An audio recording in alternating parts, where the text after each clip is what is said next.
Our next speaker is Ernest J. Neptune, and from the Passamaquoddy tribe. He's a Passamaquoddy tribal member at the Indian Township Passamaquoddy Reservation in Princeton, Maine. He currently is the forest supervisor for the Passamaquoddy Forestry Department and is responsible for managing approximately 109,000 acres of forest land scattered across the state of Maine. The Passamaquoddy Forestry Department consists of one administrative forester, two foresters, 4 forest technicians, 1 tribal historic preservation officer, and 1 wildlife biologist. Working together, the department collaborates with the Bureau of Indian Affairs, developing timber sales for 13 tribal logging contractors and many other tribal seasonal contractors.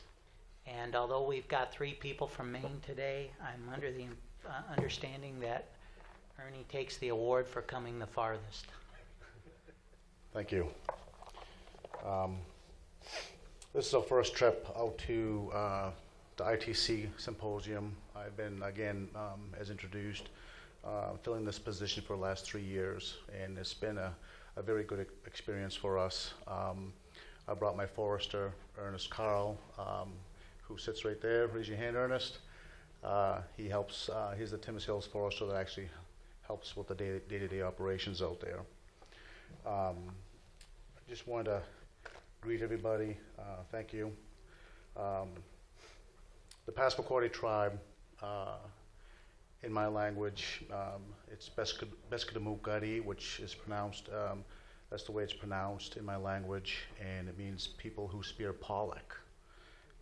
We are one tribe of the 4 recognized tribes in the state of Maine, which means the Wabanaki, which means people of the dawn. And just to give you I didn't put it in the PowerPoint, but just to make some notes, as some of the great presentations that I was hearing, I was just kind of jotting things down, and looks like scribbles everywhere, but just to give you a brief description of my tribe. My tribe is in Washington County, Maine. It's comprised of 2 reservations. One at Indian Township at Indian Township, where it's more inland. The other one in Pleasant Point, which is along the coast, the east coast. Each reservation has its own government. So we have 2 chiefs, 2 vice chiefs, and 6 council members, 12 council members altogether. So when they do meet periodically, they form what they call the Passamaquoddy Joint Tribal Council. That's the ultimate governing body of the tribe, and that's where my forestry department is governed at that level. And basically, our department was the true catalyst of considering the carbon credit project. We wanted to make sure that because this project is a forest management project, we wanted to make sure that it went hand in hand with our forest management plan. So as we done our due diligence, it certainly fit very, very well with us. And my presentation is just going to give you a perspective of some of the things that we've encountered, the partner that we've chosen, and why. Excuse me, I'm catching something. I don't know what it is, but forgive me for my sniffling and sneezing and coughing a little bit here and there. So what is that press? I'm assuming? Yes. Again, located in Maine, the Joint Tribal Council of the Passamaquoddy tribe has roughly 117,000 acres of trust land spanning from eastern to western parts of the state. 108,667 acres of forest lands are under active management by the tribe pursuant to BIA approved forest management plan. On September 11th, 2014, the tribe approved the development of an improved forest management project on approximately 98,000 acres to facilitate the marketing of carbon offsets through the California Cap and Trade program. As of today, we are the only project in the eastern United States to have completed BIA review of our project and are working towards an official listing of the project within the month. What is the bottom line for forest owners? You know, again, as the bullets show, you're given an opportunity to produce carbon offsets from your forest, generating a new income stream. The gentleman before me mentioned a couple of reasons why the carbon project seemed attractive. We also kind of fit in that scenario as well. We have 70% of unemployment on our reservations. We're a non-gaming tribe, so we have to make do with the stuff that we've got, and there's nothing more critical than our natural resources, and to maximize those in a way that it's sustainable. So when you must maintain your forest or above its initial stock. You must commit to sustainable management practices. You must limit clear cuts to more than 40 acres. You must maintain some standing deadwood. You must maintain the project through accounting, inventory, and verifications for 100 years. We've heard this many times. And you must limit your management to indigenous species only. So looking at those factors and looking how we manage our forests, they fit very, very well with our objectives on the local level. So we quickly seen that, you know, the opportunity was there, and it was really up to us to say, hey, look, let's do our own internal due diligence. Let's talk to someone or an organization that's gone through the project and the program, and we were fortunate enough to talk to a neighbor of ours and brought him in and basically drilled him with a slew of questions, and a lot of his answers we felt were very good for us. So a little help with our neighbor and getting us into the program. It kind of made us feel much better. You know, and back to the 100-year thing, and that's one of the hardest selling points that I've seen working and trying to promote this forward with the leadership, is the 100-year commitment. A lot of the tribes saying, well, gee, that's a long time. We don't want to enroll our natural resources because we have such a great connections to it, and for that length of time. Well, we've encountered some other worse scenarios by putting lands into easements for a lifetime.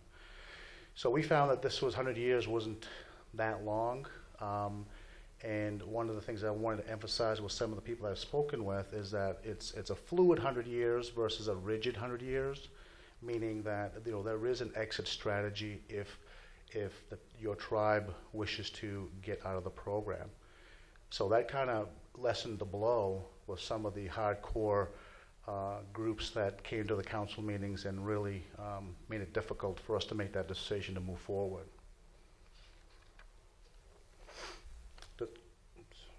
Keep forgetting that.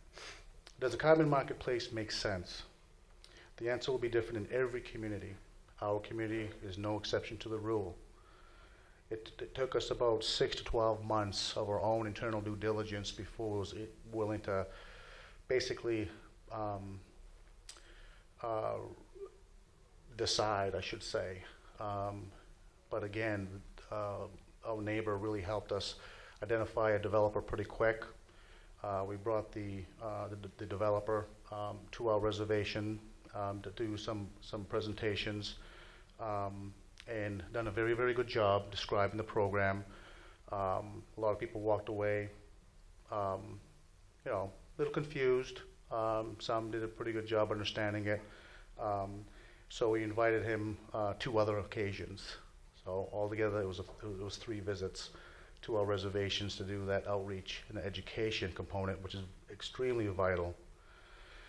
Generating carbon credits from improved forest management rewards, existing and long-standing sustainable forest practices.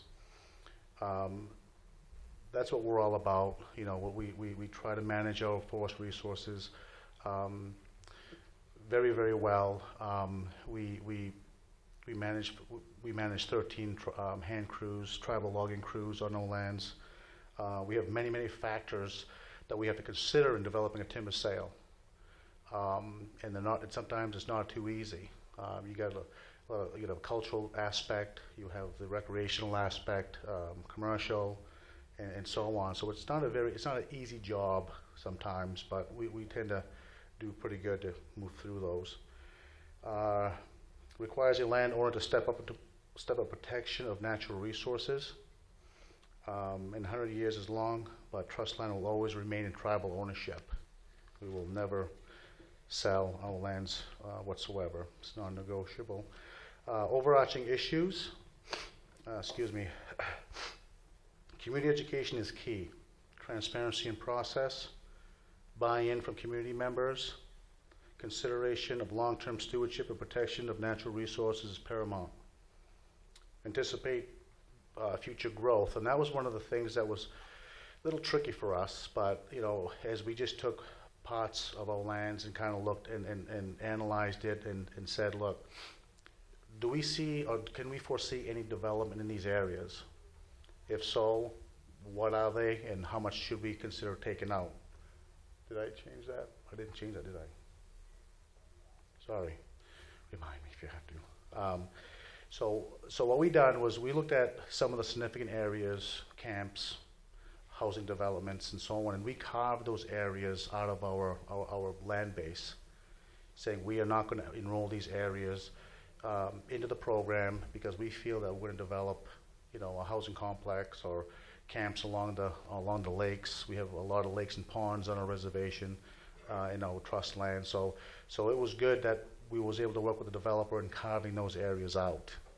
We felt very confident and comfortable with those areas that we were enrolling into the program.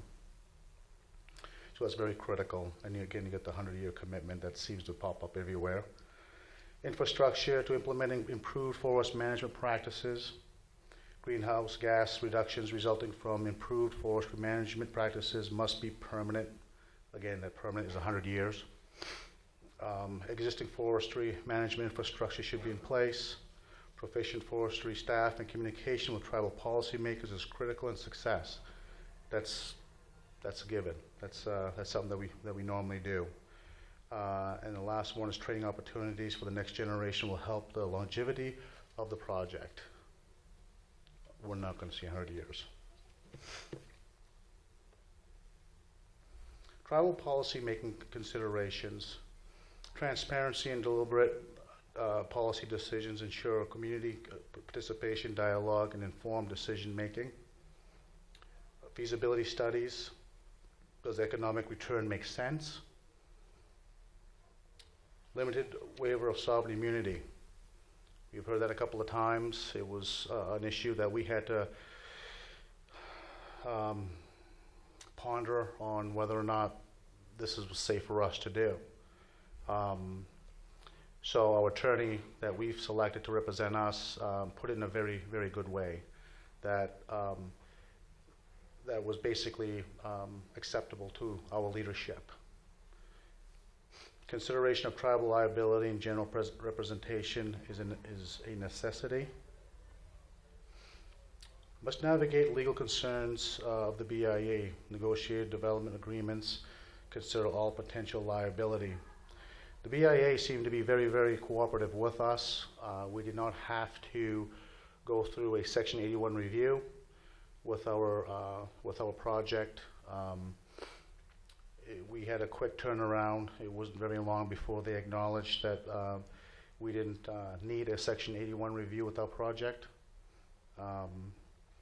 And again, our attorney has really helped us through that process.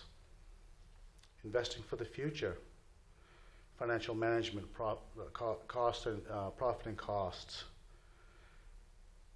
There is going to be costs. Obviously, as you've been hearing all along, those costs could be very substantial. But if you get the right developer, the developer that is willing to put up some of the upfront costs, like basically our developer has done, it makes that much more easier for us to move forward. Our developer was Finite Carbon, and we've got a couple of representatives here today. Sean Carney, which is right there, the hand up, and we got Dylan Jenkins in the back. Great people, very transparent, worked with us very, very well. The ball seemed to be always in our court, and they just basically worked with us. Very rare that does that happen with some of the projects, at least at this size, that I've seen. So, great jobs to that company. That last one I'm not quite too familiar with, but I'll say it anyways. Protecting against invalidation of issue offsets. That was more like a legal insert. I forgot to take it out, but it's there. The revenue that we looked at for a 98,000 acre project was pretty substantial. It was enough to get the tribe to say, hey, look, this is where you have to have a strong tribal government that's going to rule and stay with those policies and rulings, because when money comes in, a large sum of money coming in, the first thing people want to do is have that distributed amongst the people.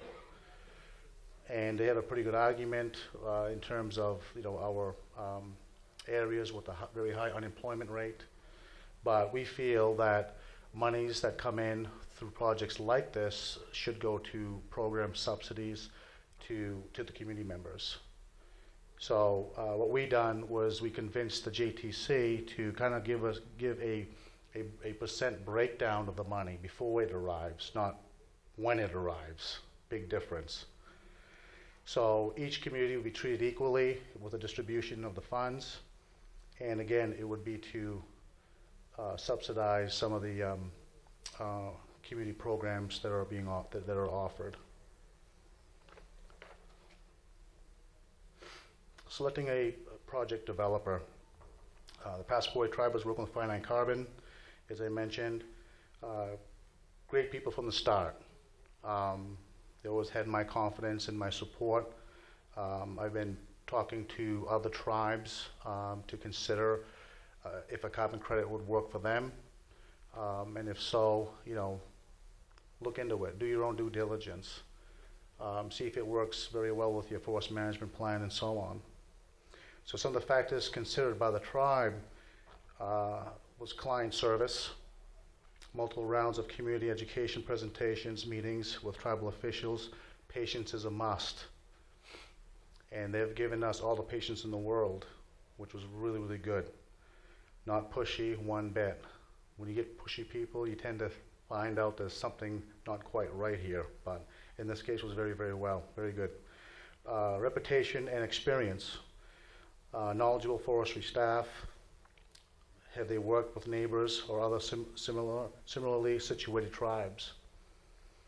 Expertise. Carbon offset projects can be complex from a regulatory, forestry, financial perspective, and being able to rely on that expertise is invaluable. Flexibility in contractual relationship. They are willing to accommodate tribal needs such as training for tribal members and desire for self-sufficiency in the carbon forestry marketplace. Ensuring proper legal representation. That's very critical. It was very critical for us. They've really worked with Finite Carbon practically daily to get the terms that we felt comfortable with, and fortunately the company was able to accommodate our wantings out of the project and the contract. Again, that was pretty beneficial for us. Legal representation is critical in negotiating with a project developer, breaking down complicated legal and regulatory issues for tribal leaders and community members, and navigating the federal and state of California regulatory process. The tribe is working with Aiken Gump. We were fortunate enough to have a tribal member actually working for the firm out of Washington, D.C., so that was a really big plus. I mean, again, it's that native to native confidence that we got very, very quickly. Seeing a tribal member, we're not very big, we're 3,500 tribal members, so we see a tribal member working for a firm, boy, that really bridged that gap pretty quickly. Team of Native American lawyers who focus on tribal representation, background in carbon offset projects in the renewable energy sector, flexible engagement to accommodate tribal resources and capacity. And that's pretty much about it. There's some names for the team that we developed, and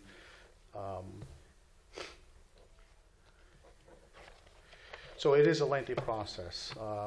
It took us many months to do our due diligence.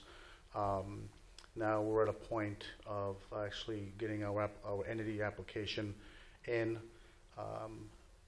to be registered, and we hope to hear something within the next month or so, and get running and reaping the benefits, I guess. Thank you.